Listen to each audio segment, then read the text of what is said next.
Daniel 2 ayat 45. Tepat seperti yang Tuhan kulihat, bahwa tanpa perbuatan tangan manusia, sebuah batu terungkit lepas dari gunung dan meremukkan besi, tembaga, tanah liat, perak, dan emas itu.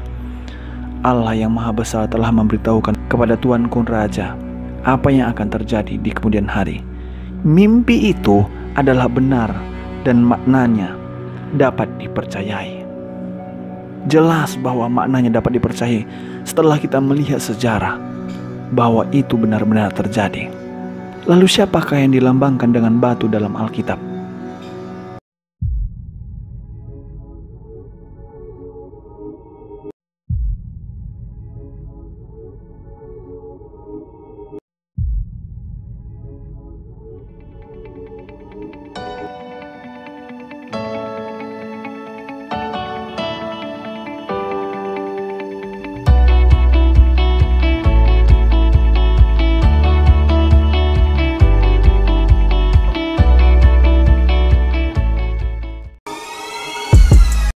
Dalam 2 Samuel 22 ayat 2 dan 3 dikatakan bahwa Allahku, gunung batuku.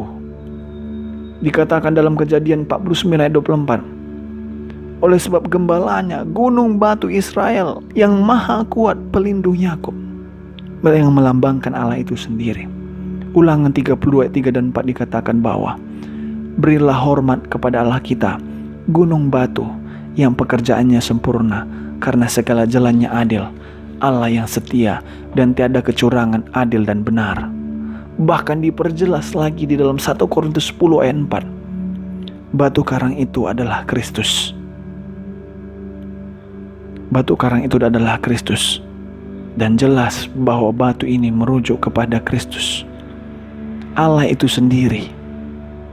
Lalu yang menjadi pertanyaan adalah, kenapa batu? Apa fungsi batu dalam Alkitab? Yohanes 8 ayat 3-7 dikatakan bahwa perempuan yang kedapatan berzina harus dilontari dengan batu. Yehezkiel 23 ayat 37-47 juga katakan bahwa orang yang berzina, yaitu dengan menyembah berhala-berhalanya, maka mereka harus dilontari dengan batu.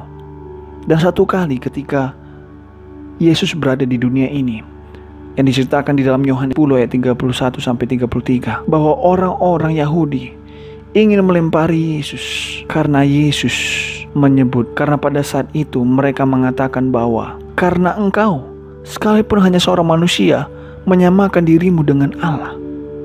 Kenapa orang yang melempari seseorang? Karena seseorang itu menyamakan dirinya Allah, meskipun kita ketahui bahwa Yesus adalah Allah. Inilah penyebab seseorang dilempari dengan batu, sehingga kita mengetahui bahwa batu melambangkan sebuah hukuman. Sebuah hukuman karena apa? Karena berzina ataupun tidak setia kepada pasangannya. Berzina kepada berhala-berhala, menyembah patung-patung berhala. Dan selain itu, menganggap dirinya sebagai Allah, menggantikan perintah-perintah Allah yang sesungguhnya dan menggunakan perintahnya sendiri. Dan ini dihukum. Dan kita mengetahui selain itu bahwa batu itu merupakan kerajaan Kristus, kerajaan Allah, pelindung Yakub dan gembala Israel, Tuhan Allah. Dan batu itu merupakan kerajaan Kristus, sehingga kerajaan Kristus akan menghukum mereka yang tidak setia kepada Tuhan, mereka yang menyembah berhala, dan mereka yang menganggap dirinya sebagai Allah, yang mengesampingkan perintah Tuhan, lebih mengutamakan perintah manusia. Mereka layak untuk dihukum dengan batu. Hal ini sebagaimana dicantumkan dalam Efesus 5 ayat 5. Karena ingatlah ini baik-baik, tidak ada orang sundal, orang cemar, ataupun orang serakah, artinya menyembah berhala, yang dapat bagian dalam kerajaan Kristus ataupun Allah. Jelas bagi kita bahwa Alkitab menjawab semua yang menjadi pertanyaan kita, bahwa kerajaan batu itu akan menjadi hukuman bagi mereka yang tidak setia kepada Allah. Dan dalam Matius 7 ayat 21 katakan bahwa Bukan setiap orang yang berseru-seru kepadaku, Tuhan, Tuhan, akan masuk ke dalam kerajaan sorga, melainkan dia yang melakukan kehendak Bapa-Ku yang ada di sorga. Dan kita mengingat tadi bahwa orang yang tidak masuk ke dalam kerajaan itu adalah mereka yang menganggap dirinya sebagai Allah dan menggantikan perintah Allah itu dengan perintahnya ataupun perintah manusia. Itulah sebabnya kita perlu mengetahui kehendak Bapa ataupun perintah Bapa, agar jangan sampai kita menuruti perintah manusia yang kita anggap sebagai perintah Allah.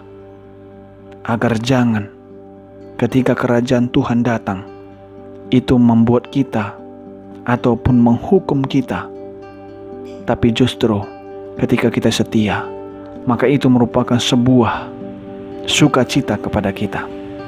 Dari situ kita mengetahui bahwa waktu penghakimannya telah datang.